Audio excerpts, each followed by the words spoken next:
Hello everybody, welcome back. Merry Christmas to the channel. Merry Christmas to you. Welcome back to the channel, that's what I meant to say. Anyway, it's here. We are officially, I believe, 2 weeks away from the start of the Monster Energy Supercross AMA Championship season starting. This right here is the official preview show for my channel. So this is it right here. And am I calling it official to get views? Absolutely. Anyway, I'm not in any way associated with Monster Energy Supercross. I just put that title on there because this is the realest opinion you're going to get from a real fan who's been watching this stuff for a while. So, and yeah. And I actually have some inside knowledge to my championship pick. So, yeah, anyway, let's get into this here. Supercross 2023 coming up very quickly, or as they like to call it, Super Motocross, which sounds very strange to me because apparently Supercross outdoors, which we will have an outdoor preview show too, in the weeks leading to outdoors, probably right after Supercross I'll make that. Anyway, so Supercross, the 17 rounds, outdoors, the 11 rounds, and the 3-race playoff thingy is all supposed to be one championship, yet we're still going to crown a Supercross, Motocross, and then Super Duper Motocross champion. Weird. So this show right here is just going to cover Supercross, because I'm going to be old school here and just say, yeah, Super Motocross just doesn't exist. Even though I am excited for it, it's different. We're going classic here. So, anyway, Supercross, here we go, 2023, Anaheim 1, like I said, just around the corner, about 2 weeks away now, which was crazy. On the last SMX Insider show, which I actually do enjoy that show. If you haven't checked it out, go check it out because it's really cool. Anyway, Jason Wygant pointed out that we had Christmas today, Merry Christmas, then next weekend's New Year's, once again, Happy New Year's, and then Anaheim 1, which I am planning on being at the race. I know none of you guys don't know my face, so you wouldn't recognize me, that's okay. Anyway, let's get into it, preview show here, let's finally get into it, the real stuff. Let's talk about the good stuff here. I'm gonna start with two brothers, not the Lawrence brothers.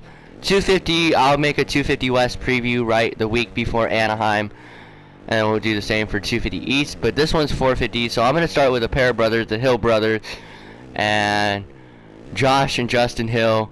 Justin is back, and I actually do have some insight into this because I am a West Coast contributor for a podcast on the East Coast, and so I'm at Lake Elsinore, that Supercross track, quite a bit. So I get to see some of these guys ride, and yeah, the Hill brothers are two of the guys that I get to see ride quite a bit, and they look good. I mean, Justin, it's gonna take him a while because this guy hasn't raced since 2020. And 2020 I don't remember going that well.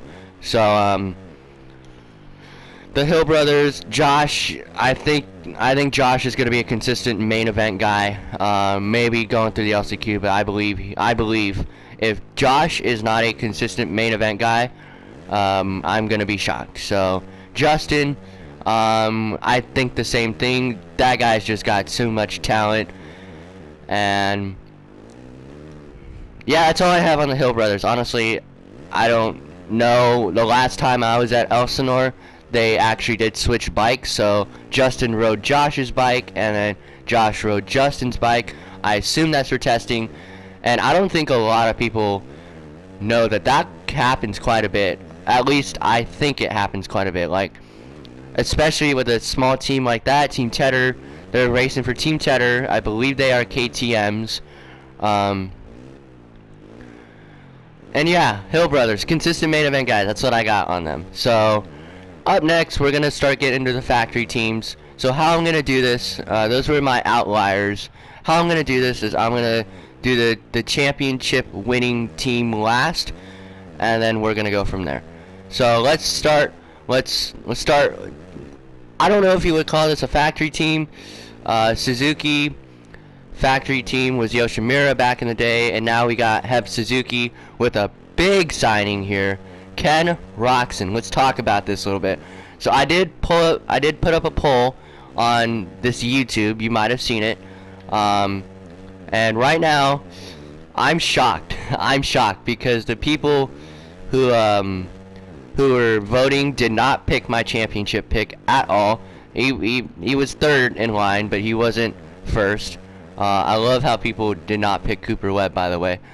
But we'll get to Cooper next. Anyway, Kenny was at last time I checked the poll, he was 20%. People picked him to win the championship.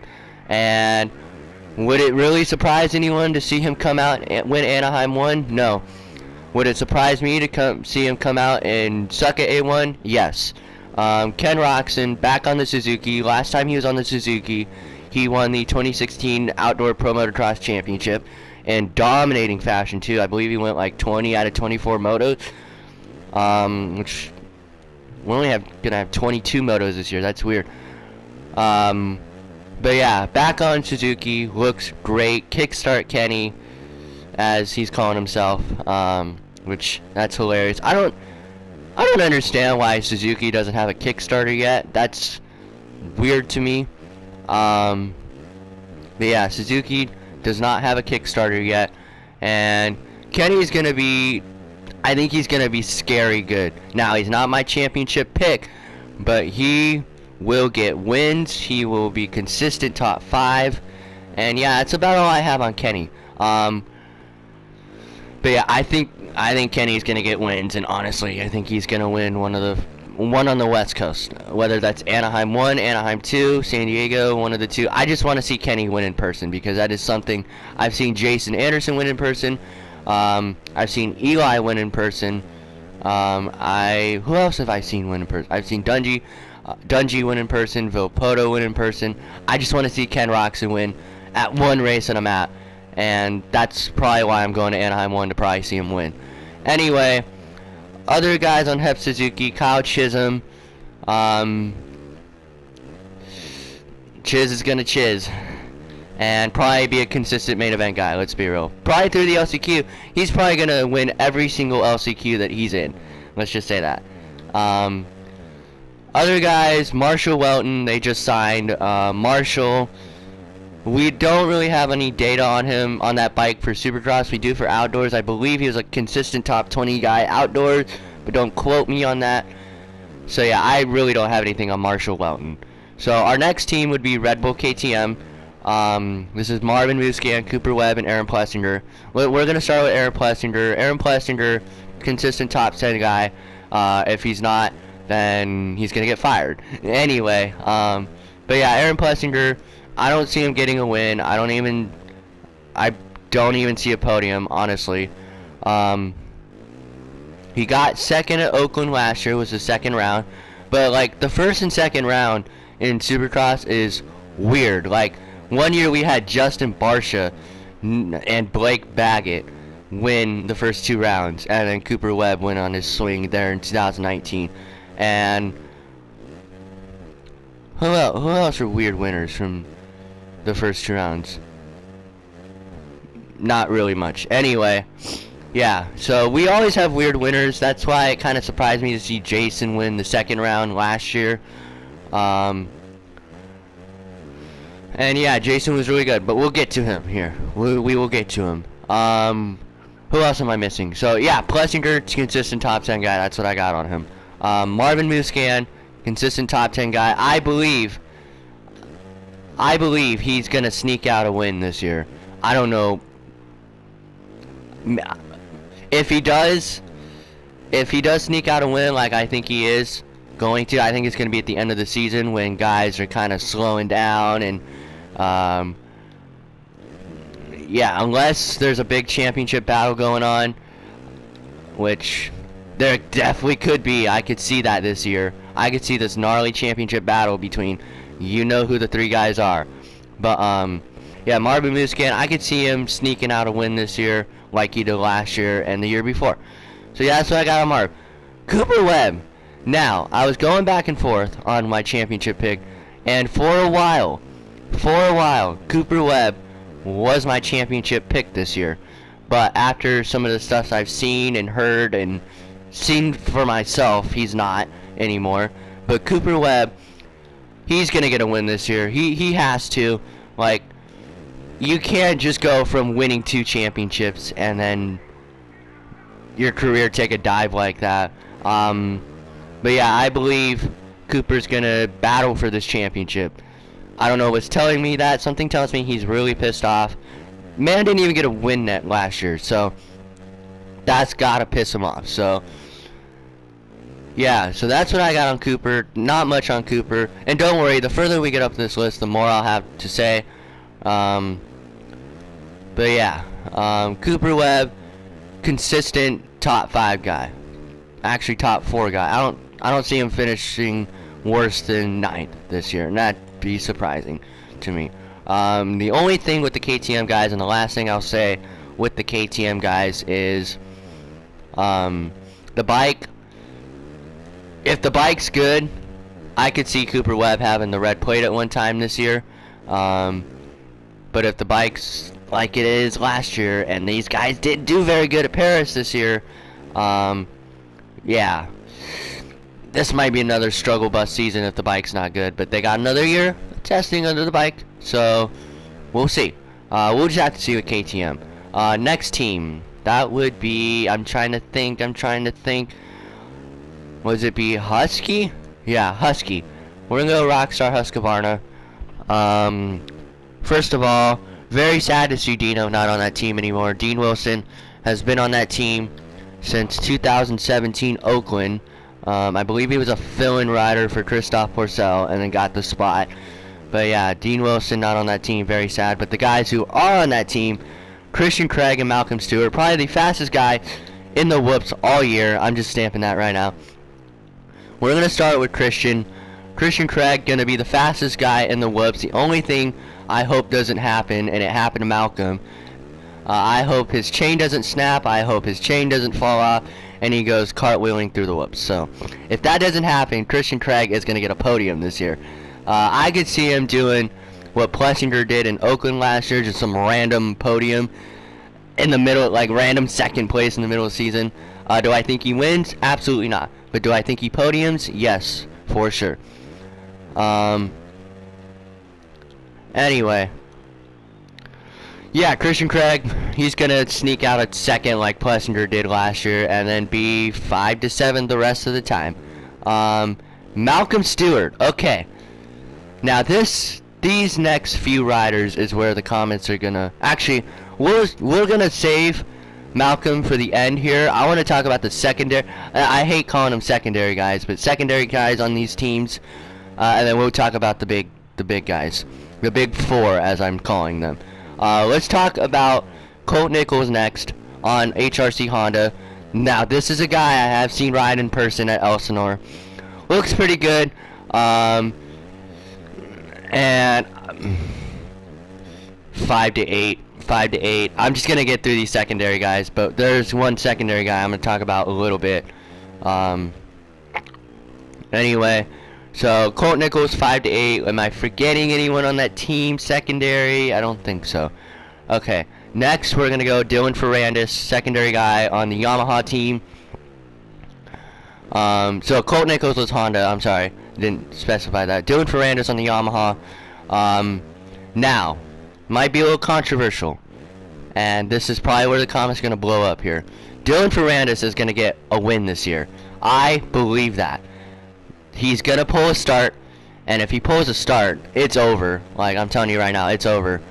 I have not seen him ride, but the way he is and the way he was last year coming through the pack, yeah, this guy is going to be good. Dylan is going to be really good. I could see him sneaking a win in there. And yeah, I don't think a lot of people are going to agree with me with that, but I could see him sneaking a win. Now, the next secondary guy here on Monster Cali, Adam Cianciarulo, which Man, this guy, we need him in the sport. Like, this is it's so sad what's happening. So, if you don't know, Adam Cianciarulo had that nerve problem, what was it, like 2 years ago in 2020? And then had it throughout 2021 until he got hurt. Had it in 2020 until he got hurt. And then they thought he fixed it. And apparently, I don't think it's fixed anymore. Now, super cool kid. Super cool kid. I finally got to meet him at Elsinore one of these days, and gave me his jersey, gave me his riding pants, everything. And so I thank him for that. But Adam Cianciarulo, bro, he was riding with pretty much one arm and was leading laps. So I believe if he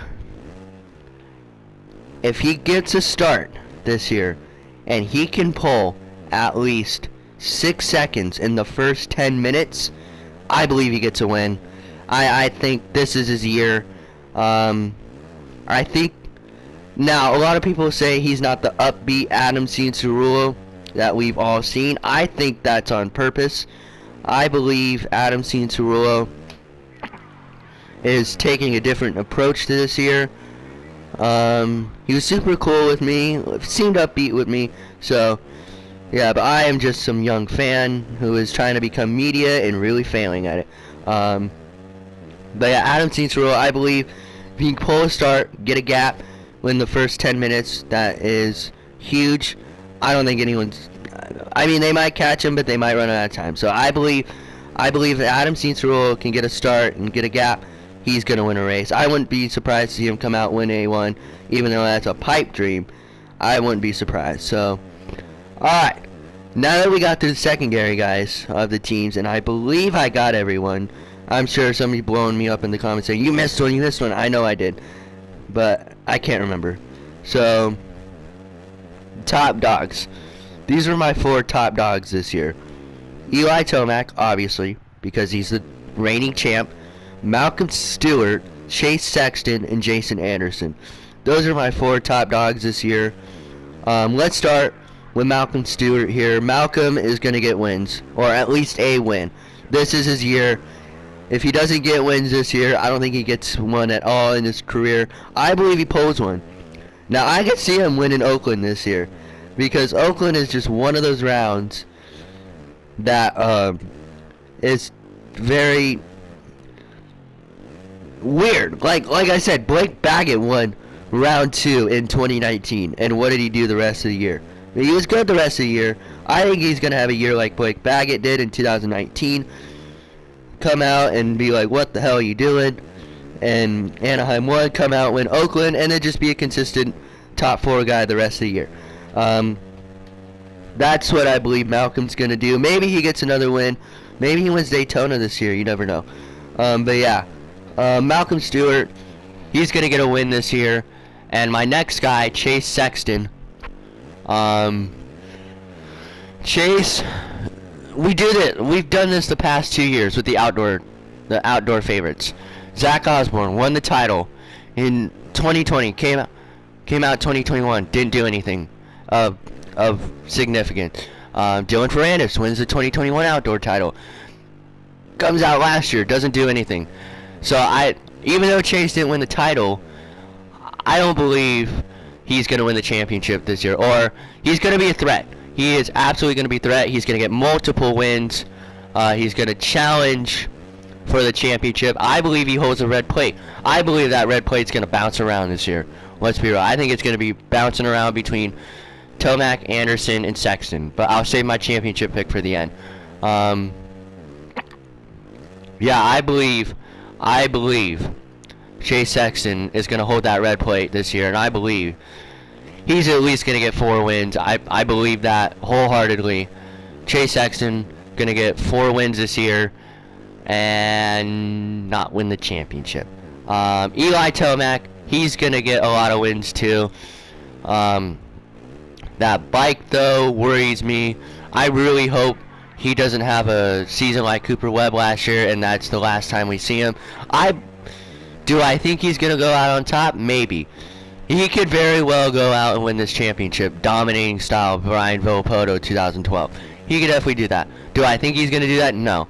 But he's gonna get wins. He's gonna have that red plate and everything. And that leads me to my championship pick this year, Jason Anderson.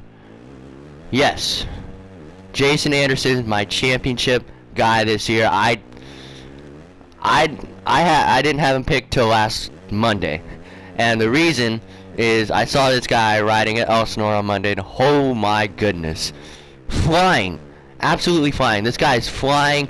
He was so good. Should have won the championship last year had it not been for some bad luck. And they got a year under the Cowie. I know he's on Husky here. This is Supercross 4. He was still on the Husky in 2020. But anyway, got a year under the Kawasaki. He's looking good. Oh my God, he was flying last. Oh my goodness. But yeah, he's gonna get his second championship of his career since 2018. He's gonna have the most amount of wins like he did last season. He's gonna get the championship. Now, do I think he's gonna get it easy? No. Tomac and Sexton are gonna give him fits this year, but I believe at the end his speed is gonna propel him to that Monster Energy Supercross championship. And yeah, those are my picks this year. I know, very short, not very in detail, but yeah. Jason Anderson, my championship pick. Top 3 in points, I think it's going to be Sexton 3rd, Tomac 2nd, and then Anderson 1st. And yeah, those are my predictions for the 2023 Supercross season. If you guys enjoyed this video, please like and subscribe. And yeah, go down in the comments below. Let me know who your top 3 in points is going to be. And who your championship pick is. So yeah, that's it for me. Thank you guys so much for watching. My 250 West preview show is going to come out, I believe, sometime the week before Anaheim. I'm going to give it a little bit. I know a few guys who are riding that coast, and we just got some more rider announcements for that coast Friday night. Yeah, Friday night we did. So yeah, thank you all so much for watching. Hope you all enjoy your Christmas. Have a Merry Christmas and a Happy New Year. And yeah, if I don't see you, I'll see you for the 2023 250 West preview show. Bye bye.